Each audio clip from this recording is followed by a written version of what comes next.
Hello guys! So dito kami ngayon ng hubby ko sa Newfoundland and Labrador. So ito yung hotel na nirent namin for 4 days. Ayan siya.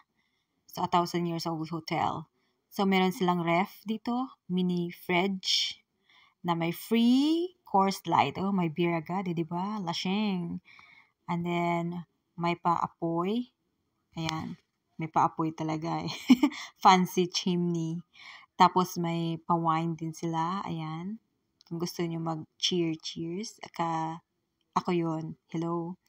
At coffee table. Meron din silang coffee table. And then, may pabintana dito. Ayan. Yan yung view sa labas. Sa palagay nyo, medyo mainit sa labas pero sobrang lamig pa din dito sa Newfoundland. Saka may painting. And then, ito yung bathroom nila. Jacuzzi. Ayan. May pa-jacuzzi sila, di ba? Ay, nako. Excited na akong gamitin. Tapos, ito yung towel. Ito yung towel. Tapos, pwede mo siyang i-on para mag-warm. Ito, may bintana ulit.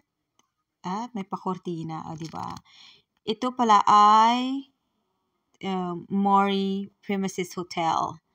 1,000 years old hotel dito sa Newfoundland and Labrador. Before, factory po ito and then ginawa na nilang hotel. Kaya medyo luma na rin itong place na po ito. Pero maganda siya. Ayan, sobrang laki ng bathroom nila.